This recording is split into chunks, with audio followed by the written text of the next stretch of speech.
Hello friends, welcome to motor liberty. आज हम बात करने वाले हैं गियर बॉक्सेस के बारे में। जैसे कि आप जानते हैं कि बहुत सारे गियर बॉक्सेस हैं। लोगों को बहुत ज़्यादा कन्फ्यूजन रहती है कि कौन सा गियर बॉक्स हम बाय करें, कौन सा वो स्किप करें।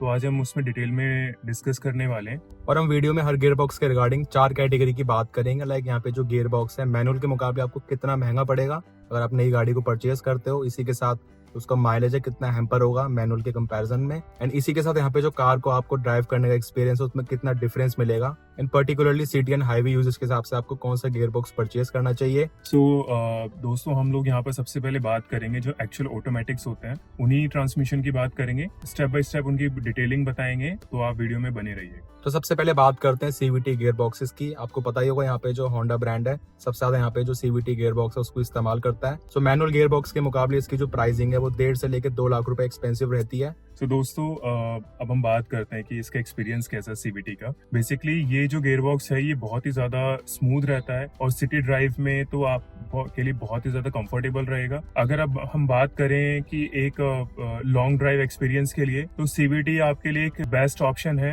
ये बात तो सही है। मैंने अभी होंडा सिटी की टेस्ट ड्राइव ली थी, जो 5th जनरेशन नई होंडा सिटी है। तो सीवीटी की ट्यूनिंग कुछ इस तरीके से है, मतलब उसमें आपको शिफ्टिंग वगैरह फील होगी नहीं, एकदम ही स्मूथ एक्सपीरियंस रहता है जैसे हमारा होंडा के स्कूटर्स वगैरह में रहता है। इवन अगर हम हाईवे की बात करें ना, तो हाईवे पे ये इतना अच्छा एक्सपीरियंस देती है कि आपको बिल्कुल भी फील ही नहीं होगा कि आप लिटरली कोई गियर बॉक्स पे आप रन कर रहे हैं अपनी जो गाड़ी है, क्योंकि ये इतना ज्यादा कंफर्ट रहता है। इवन आप अगर क्रूज पे लगा देते हैं गाड़ी, तो उसके बाद तो आप बिल्कुल रिलैक्स फील कर सकते हैं। तो जितना मतलब वहाँ पे शिफ्टिंग वगैरह फील होगी ही नहीं, शिफ्टिंग वगैरह फील होगी नहीं आपको, और रिलायबल भी है। इसके बाद हम बात करते हैं सीवीटी गियर बॉक्स की माइलेज के बारे में। कितना डिफरेंस रहता है, कैसा आपको एक्सपीरियंस मिलेगा सिटी हाईवे वगैरह में। देखिए, अगर मैं बात करूँ सिटी और हाईवे की, तो अगर हाईवे पे हम जाते हैं तो 15-16 का एवरेज आपको मिल जाएगा आराम से। बट अगर हम बात करते हैं सिटी की, तो वहां पर आपका 10 to 11 के आसपास ही रहेगा एवरेज।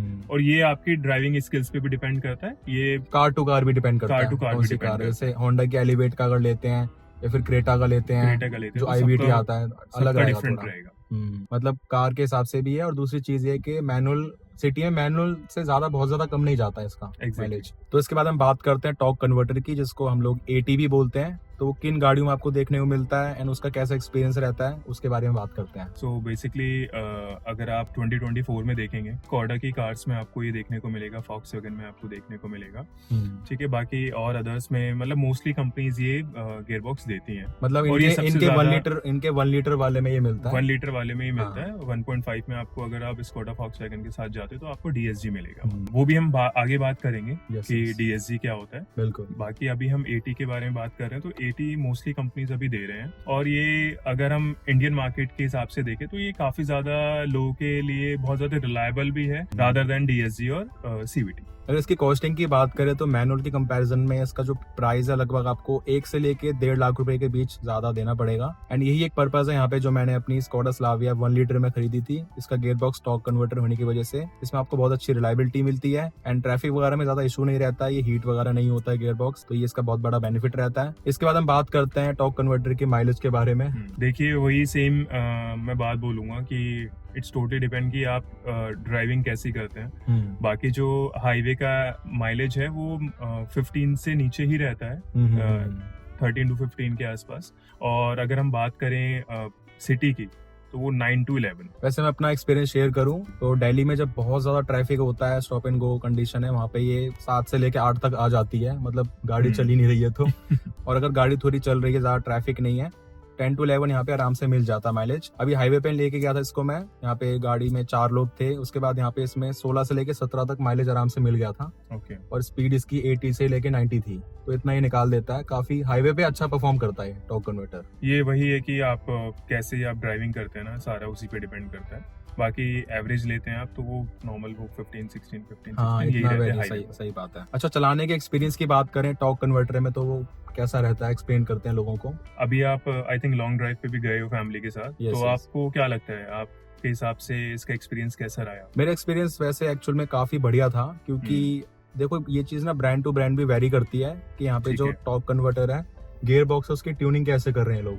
आपको पता ही है VW एंड स्कोडा काफी अच्छे से ट्यूनिंग करते हैं, तो इसकी जो शिफ्टिंग है इतनी फील नहीं होती है। एंड कभी कभार आप अचानक से एकदम से सडनली एक्सीलरेट करते हो आपको हल्का सा एक डिले फील तो होगा ही, मतलब ठीक एकदम से ही मैनुअल और डीएसजी की तरह आपको रिस्पॉन्स क्विक नहीं मिलेगा, बट ये शिफ्टिंग बहुत स्मूथली कर लेता है। और हाईवे पे तो आपको बहुत ही ज्यादा अच्छा एक्सपीरियंस मिलेगा। लाइक जैसे अगर हम नॉर्मली स्पीड्स पे क्रूज कर रहे हैं, ज्यादा हार्ड एक्सलेट नहीं करते हैं, तो शिफ्टिंग आप पता भी नहीं चलती है कब होती है। तो आपके एक्सपीरियंस के हिसाब से थोड़ा बहुत कहीं ना कहीं जर्क है जो हम देख पा रहे हैं। बहुत मिनिमल, बहुत ही मिनिमल। हाँ, जैसे अगर मैंने AMT कार्स भी चलाई हैं जिसमें AMT गियर बॉक्स आता है, तो उसके कंपैरिजन में तो बहुत ज्यादा फर्क है, मतलब ये तो अलग ही लेवल पे है। बट अगर आप वैसे CVT या फिर DSG को यूज करोगे, उसके बाद आपको हल्की सी शिफ्टिंग फील होगी बस। सो दोस्तों, अब हम बात करेंगे DSG गियर बॉक्स की, जो कि आपको देखने को मिलता है Volkswagen और स्कोडा में। जनरली ये जो गियर बॉक्स है आपको जर्मन मेड कार्स में ही मिलेगा। बाकी इसकी जो नेमिंग है वो थोड़ी वेरी करती है। लाइक जर्मन कार्स में DSG है, डायरेक्ट शिफ्ट गियर बॉक्स। जो कोरियन ब्रांड है वो तो इसको DCT बोलते हैं। सबसे पहले बात करते हैं इसकी प्राइसिंग की। लाइक मैनुअल के मुकाबले इसकी कितनी प्राइसिंग रहती है, तो यहाँ पे जो टॉर्क कन्वर्टर गियर बॉक्स है, इसकी प्राइसिंग उसके आसपास ही है, 1.5 लाख के अंडर रहता है। इसके बाद बात करते हैं मेन चीज की, जो की है इसका एक्सपीरियंस। वो बहुत ज्यादा मैटर करता है और गियर बॉक्स के मुकाबले कैसा ये परफॉर्म करता है। सो अगर मैं बात करूँ, मैंने अभी रिसेंटली रैपिड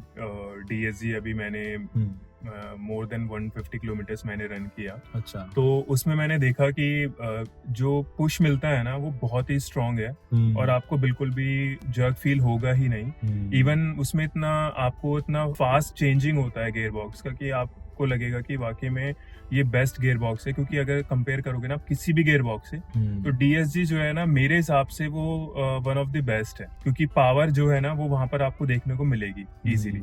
और हाईवे का जो एक्सपीरियंस रहता है उसका, वो तो बहुत ही ज्यादा आउटस्टैंडिंग है, क्योंकि वो एक्सपीरियंस आपको किसी भी और गियर बॉक्स में नहीं मिलेगा। एंड इसमें 1.5 जो इंजन आता है DSG के साथ आता है इन चारों गाड़ियों में जो है VW स्कोडा की। तो वहाँ पे जो रिस्पॉन्स है बहुत ज्यादा क्विक है। जैसे पैडल आप दबाते हो तुरंत गाड़ी आगे ऐसे ओवरटेक होने को हो जाती है। इनमें हल्का सा एक पॉइंट, मतलब 1 सेकंड से भी कम का डिले, बट है फील होता है आपको। तो बहुत ही रिस्पॉन्सिव गियर बॉक्स है। शिफ्टिंग भी ऐसे झटके से कटा करके गियर बॉक्स वो पूरा गियर चेंज कर देता है। सो बेसिकली अगर हम सिटी की बात करें तो यहाँ पर हम देखेंगे कि स्पेशली जो इनका स्टार्टिंग वेरिएंट्स हैं, जैसे कि वर्टस हो गया या फिर स्लाविया हो गया, कुशाक है, ठीक है, टाइगुन है, इनके अंदर बेसिकली क्या है कि इसमें इन्होंने ड्राई क्लच दिया हुआ है, जो कि कहीं ना कहीं सिटी में जो है ना थोड़ा हीटिंग प्रॉब्लम आती है। बट अगर हम बात करते हैं इनके प्रीमियम सेगमेंट्स की, लाइक ऑक्टाविया हो गया, सुपर्ब हो गया या फिर कोडियाक हो गया, तो इनमें आपको वेट क्लच ही मिलेगा, जो कि सिटी में बहुत ही ज्यादा स्मूथ रहता है और आपको हीटिंग प्रॉब्लम नहीं आती है। काफी लोगों ने इस चीज की कंप्लेंट्स करी है, इनको इन कार्स में वेट क्लच दे देना चाहिए था। बेसिकली ट्रैफिक बहुत ज्यादा है दिल्ली में, इंडिया में काफी, बैंगलोर सिटी में भी बहुत ट्रैफिक रहता है। तो वैसे ट्रैफिक के मामले में ये गियर बॉक्स इतना ज्यादा आपको अच्छा एक्सपीरियंस नहीं दे पाएगा। जर्क्स इसमें मिल जाते हैं लो स्पीड पे। बिल्कुल। इवन इनकी जो नंबर ऑफ सेल्स है वो इन्हीं कार्स पे डिपेंड करती है रादर देन इनके जो प्रीमियम रेंज है। क्योंकि मोस्टली यूजर्स वो ही हैं कि जिनको 10 to 20 लाख रुपीस के बीच में कार्स लेनी होती है, तो वहां पर अगर हम देखें तो वो इसमें इनको ज्यादा सोचने की जरूरत रादर देन की अपनी प्रीमियम कार्स की जगह। नेक्स्ट हम बात करते हैं माइलेज की। तो DSG या फिर DCT गियर बॉक्स का माइलेज किस तरह का रहेगा सिटी हाईवे में? देखिए, जो भी हमारे पास ट्रांसमिशंस रहते हैं उनका अगर आप देखोगे तो ऑलमोस्ट इक्वल ही रहता है। 1 और 2 का ही फर्क आता है। ऐसा नहीं है कि हम ये बोलें कि अगर वो 15 दे रहा तो 18 दे देगा, नहीं। अगर कोई गियर बॉक्स आपको 15 दे रहा है तो हो सकता है वो 14 दे या फिर वो 16 दे, ठीक है। तो इससे ज्यादा फर्क नहीं आता है, चाहे वो आप सिटी की बात करो चाहे आप हाईवे की बात करो। वैसे यहाँ पे एक और चीज है, जो Volkswagen या फिर स्कोडा की जो कार्स हैं उनमें 1 लीटर 1.5 में जो अलग अलग गियर बॉक्स है, उसके बाद भी माइलेज इतना वेरी कर नहीं रहा है। लोग कहते हैं वेरी नहीं करता है। हार्डली आप देखोगे तो 1 और 2 का डिफरेंस आएगा, इससे ज्यादा नहीं आता है। इनफैक्ट जो इसका टॉर्क कन्वर्टर है और DSG है इनका कार्स का, उसमें सिटी और हाईवे में लोग कहते हैं बराबर जैसे मिल जाता है इनको माइलेज। वही है कि आपकी ड्राइविंग स्किल्स कैसी उस पर डिपेंड करता है। लेकिन हाँ, जो लोग मेनली इनको बाय करने का जो देखते हैं या फिर उनको लगता है कि कौन सा ऑप्ट करें, वो बेसिकली उनके प्राइस रेंज के हिसाब से रहता है। क्योंकि देखो 1.5 लीटर में अगर हम जाते तो कार की cost almost 3 to 4 lakh rupees ऊपर हो जाती है एज कम्पेयर टू 1 लीटर। तो कहीं ना कहीं वो चीज देख के इंसान उसको डिसाइड कर सकता है रादर देन की एवरेज, क्योंकि एवरेज में ज्यादा फर्क आपको नहीं मिलेगा। ऐसे एक और चीज यहाँ पे बोलना चाहूंगा, दैट लोग माइलेज को काफी प्रेफरेंस देते हैं, बट मुझे लगता है उनको ना कन्वीनियंस भी देखनी चाहिए। जैसे ऑटोमेटिक गियर बॉक्स आपको कितनी कन्वीनियंस दे रहे हैं ट्रैफिक में। तो अगर आपको मैनुअल गाड़ी 10-11 का दे रही है, अगर आपको ये गाड़ी 9 का दे रही है, फिर 8.5 का भी दे रही है, क्या इशू है? अगर आपको इतना ज्यादा आपको परेशान नहीं होना पड़ रहा ट्रैफिक में? आपको जितना रिलीफ मिलता है ट्रैफिक हाँ। में आजकल तो वैसे भी आप अगर देखेंगे तो अगर हम सिटीज की बात करें, मेट्रो हाँ। सिटीज की, तो वहां पर तो बहुत ज्यादा ट्रैफिक है, चाहे वो बैंगलोर हो चाहे दिल्ली एनसीआर हो, हर जगह यही हाल है। तो उसको देखते हुए बेटर है कि आप अगर ऑटोमेटिक ट्रांसमिशन के साथ जाते हैं तो ज्यादा बेहतर है। नेक्स्ट बात करते हैं AMT एंड IMT की, जो कि प्रॉपरली ऑटोमेटिक गियर बॉक्स तो नहीं है, बट मैनुअल के कंपैरिजन में कन्वीनियंस आपको प्रोवाइड कर देते हैं, जो कि पहली बार कार परचेस करने का सोच रहे हैं, मैनुअल ड्राइव नहीं करना चाहते हैं। तो पहले बात करते हैं AMT गियर बॉक्स की। AMT गियर बॉक्स जनरली हमें मारुति में देखने को मिलता है, टाटा में देखने को मिलता है, Hyundai की लोअर वेरिएंट में देखने को मिलता है। सो बेसिकली आप देखोगे कि जो AMT है ना, आपको लेस देन 10 लाख रुपीज में आपको AMT अवेलेबल हो जाता है मोस्टली कार्स के अंदर, लाइक बलिनो, स्विफ्ट में, डिजायर आई है, सब में। टेगोर में मिल जाता है आपको। हाँ। इवन आपका खुद का एक्सपीरियंस टेगोर के साथ रहा है AMT के लिए, हाँ। तो आप वो भी शेयर कर सकते हैं हमारे व्यूअर्स के साथ। उससे पहले हम बात करते हैं जो प्राइसिंग है, आपको नॉर्मल मैनुअल के कंपैरिजन में 40 से लेके 50,000 रुपए तक एक्सपेंसिव पड़ता है। कुछ केसेस में थोड़ा ज्यादा भी पड़ सकता है, 60-70 तक। बिल्कुल। तो इतना ये वैरी करता है। बाकी AMT के एक्सपीरियंस की बात करें तो पर्सनली आई रिकमेंड आप टाटा के AMT से थोड़ा दूर रहें तो बेहतर होगा, क्योंकि वहाँ पे तो आपको काफी जर्क से मिलते हैं। एंड मेरे पास टाटा टिगोर थी, तो उसमें आपको पता ही है 3 सिलेंडर इंजन आता है 1.2 लीटर का। तो एक्चुअल में जो ट्यूनिंग है इतनी अच्छी हो नहीं पाती है, बहुत जर्क्स मिलते हैं। एंड जो गाड़ी काफी अनयूजुअल बिहेव करती है कई बारी। मेरे पास एक्चुअली 2017 मॉडल था, तो पुराना भी ब्रांड ने थोड़ा अपग्रेड कर दिया है थोड़ा। हाँ, बट आपको काफी अनरिस्पॉन्सिव बिहेवियर मिल जाता है कई कभार। टाटा के साथ ट्यूनिंग अच्छी नहीं है। मारुति Hyundai का अच्छा है, इसमें भी आपको बेसिकली ड्राइव मोड मिल जाता है, बट इसमें एक्चुअली यहाँ पे जो क्लच होता है उसको एक्चुएटर्स मैनेज कर रहे होते हैं। इसका नाम है ऑटोमेटेड मैनुअल ट्रांसमिशन। तो वैसे नॉर्मली अगर हम बात करें सिटी ड्राइव के लिए, तो अगर आप अगर पावर यूजर हो, पंजा दबाने की आपको आदत है, तो फिर वहाँ पे AMT बहुत गंदा कंफ्यूज होता है। उस केस में आई रिकमेंड आपको इसको नहीं लेना चाहिए। हाईवे के लिए तो देखिए कहीं ना कहीं वो इतना प्रॉब्लम नहीं करेगा। अगर थोड़ा डिले आता भी है तो आप ये भी सोच सकते हैं कि देखिए आपने जिस प्राइस पॉइंट पे आपको ये मिल रहा है ट्रांसमिशन, तो उस हिसाब से वो काफी बेस्ट है। और हाईवे पे इतना टाइम फैक्टर होता भी नहीं है, फील भी नहीं होता है, ट्रैफिक में ज्यादा होता है। बिल्कुल। मेनली जो है आपको असली एक्सपीरियंस जो है थोड़ा सिटी में ही इंसान देखता है। बाकी हाईवे पे तो ऑलमोस्ट आपको इतना ज्यादा फर्क नहीं पता चलेगा। हाईवे पे तो मैनुअल भी प्रॉब्लमेटिक नहीं होता है। बिल्कुल। इसके बाद बात करते हैं IMT की, जिसमें बेसिकली क्लच नहीं होता है बट गियर बॉक्स होता है। नॉर्मली मैनुअल की तरह गियर वहाँ पे शिफ्ट करने होते हैं। उसमें बेसिकली कहीं ना कहीं आपको एक मिक्स एक्सपीरियंस मिलता है, जैसे कि मैनुअल और ऑटोमेटिक का, कि एक जगह आप गियर तो शिफ्ट कर रहे हैं बट नीचे आपको क्लच प्रेस करने की जरूरत नहीं है, क्योंकि वो ऑप्शन नहीं होता है। ठीक है, तो सिटी में आपके लिए थोड़ा मेरे हिसाब से ठीक है, इजी है। जिसको गियर शिफ्ट करने का थोड़ा रहता है, हैबिचुअल होता है, उसके लिए बहुत बेस्ट है वो। बाकी अगर हम बात करें हाईवे की, तो हाईवे पर वही सेम बात हम बोलेंगे कि हाईवे पे ऐसा कोई इतना फर्क नहीं आता है। लेकिन ये कि जब आपको थोड़ा एक पुश देना होता है, तो वहां पर आप अपने हिसाब से गियर शिफ्ट करेंगे, तो वहां पर कहीं ना कहीं आप एक कंट्रोल हमारे हाथ में रहता है। तो आपको अगर ओवरटेक करना है, कुछ करना है, तो उस पॉइंट पे आप वो कहीं ना कहीं आपके लिए हेल्पफुल रहेगा। मतलब मेरे हिसाब से कुछ लोगों के लिए जो IMT गियर बॉक्स है AMT से बेटर रह सकता है, क्योंकि AMT में यहाँ पे जो गियर शिफ्ट है अपने आप होते हैं। और आप उसको मैनुअल पे करते हो तब भी वो अपने हिसाब से ही चलता है, तुरंत शिफ्ट नहीं करता। बट IMT में आप तुरंत कर सकते हो मैनुअल की तरह, और क्लच की राहत मिल जाती है। एग्जैक्टली। तो ठीक है स्टार्टिंग पॉइंट पे। हाँ, वो उस पॉइंट पे ठीक है वो। तो फाइनली हम कंक्लूजन की बात करते हैं, कौन सा गियर बॉक्स किसके लिए बेस्ट रहेगा यूजेस के हिसाब से, एंड माइलेज वगैरह, सिटी हाईवे यूजेज, उसके बारे में बात करते हैं। तो सिटी के लिए मेरे हिसाब से जो बेस्ट गियर बॉक्स रहेगा वो आई थिंक टॉर्क कन्वर्टर ही है। टॉर्क कन्वर्टर में आपको माइलेज 1-1.5 का कम मिल सकता है, और इससे ज्यादा फर्क नहीं आता है, नहीं आएगा। बट कन्वीनियंस बहुत अच्छी है, ड्राइबिलिटी बहुत अच्छी रहेगी। लॉन्ग टर्म में खराब होने के चांसेस तो है ही नहीं, जो ब्रांड ही प्रोवाइड करता है। नेक्स्ट बात करते हैं हम हाई यूजेज की। वहाँ पे आई थिंक DCT या फिर DSG शाइन करता है, क्योंकि वहाँ पे आपको जो ओवरटेक्स वगैरह काफी क्विक मिल जाएंगे। CVT भी हाईवे पे अच्छा परफॉर्म करता है, बट वहाँ पे जो एक रबर बैंड जैसा इफेक्ट मिलता है, उसकी वजह से काफी नॉइज जैसा आवाज गाड़ी में आती है चलाते हुए।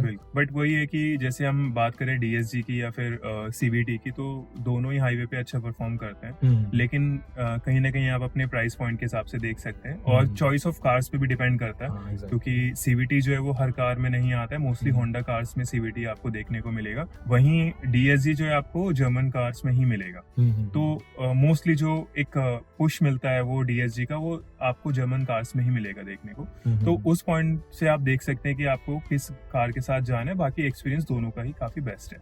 बाकी सिटी यूजेज के लिए आई थिंक CVT भी ठीक रहेगा। CVT ठीक है, तो स्मूथ रहता है, थोड़ा रिलायबल भी है, ठीक है। तो बाकी बेस्ट है, वो भी कोई दिक्कत नहीं है। लेकिन ये कि आप अगर आप कंपेयर करते हैं 80 से, ठीक है, टॉर्क कन्वर्टर से, 80 आई थिंक ओवरऑल मिक्स दोनों चीजों का है, हाईवे पे भी बढ़िया, दोनों सिटी चीजों में के भी, लिए। रिलायबिलिटी भी, और रिलायबिलिटी भी है, फिर हाँ। कॉस्ट के हिसाब से भी देंगे वो भी ठीक है, थोड़ा सस्ता पड़ जाता थोड़ा है सस्ता पड़ जाता है, ठीक है। और आपके ओवरऑल एक्सपीरियंस को Overall, काफी हाँ। बेस्ट बना सकते हैं। ओवरऑल, क्योंकि इसमें ड्रॉबैक्स इतने नहीं है इतने नहीं जैसे है। रिपेयर कॉस्ट या फिर DSG का ट्रैफिक में हिट कर जाना, ये एकदम हर चीज पे और खरा उतरता है। बिल्कुल। बस माइलेज का 1-1.5 का फर्क है और कुछ नहीं है, बिल्कुल। ऑलराउंडर है ये। इवन आपको 80 जो है, आपको जैसे फॉर एग्जांपल हम बात करें स्कोडा की, तो यहाँ पे हाँ। 1.5 और 1 लीटर का इंजन मिलता है। तो यहाँ हाँ। पे ये लोअर वेरिएंट्स में भी अपना 80 दे रहे हैं। हाँ, तो आपको एक कम प्राइस में एक अच्छा एक्सपीरियंस देखने को मिल सकता है। वही जो लोग स्टार्टिंग कर रहे हैं, पहली बार कार परचेस कर रहे हैं, मैनुअल नहीं लेना चाहते हैं आज की डेट में ट्रैफिक की वजह से,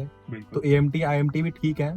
हाँ बिल्कुल, बट अगर वो रियल एक्सपीरियंस चाहते हाँ। हैं ट्रांसमिशन का, ऑटोमेटिक का, तो मेरे हिसाब से वो IMT के साथ ना जाएं। वो उसके लिए प्रेफरेंस देनी चाहिए उनको 80 के लिए ही, और या फिर आप CVT के लिए जा सकते हैं। सही बात है, मतलब कन्वीनियंस तो ठीक ठाक मिल रही है, बट बिल्कुल। एक्सपीरियंस जिसको थोड़ा बहुत भी अच्छा Experience चाहिए, जिसको अच्छा चाहिए, परफॉर्मेंस उसके लिए- ओरिएंटेड, बिल्कुल। हाँ, उसके लिए प्रॉपर ऑटोमेटिक ही बेस्ट रहते हैं। तो दोस्तों, ये था हमारा आज का वीडियो, जिसमें हमने गियरबॉक्स के बारे में बात करी, हमारा एक्सपीरियंस भी बताया, और आपको बताया कि कौन सा आपको ओवरऑल देखना चाहिए अपनी बजट के हिसाब से और अपने कन्वीनियंस के हिसाब से। एंड यहाँ पे हमने काफी नॉर्मली बात करी है, मतलब काफी डिटेल में बातें होती हैं इनमें, बिल्कुल। किस तरीके से डुअल क्लच काम करता है, क्या चीजें होती हैं उसमें, रबर हम्म। बैंड इफेक्ट होता है उसमें, आपको पुली बेल्ट वाला सिस्टम मिलता है, हम्म, बट हमने ज्यादा बातें नहीं करी हैं ताकि नॉर्मली आपको आइडिया लग सके।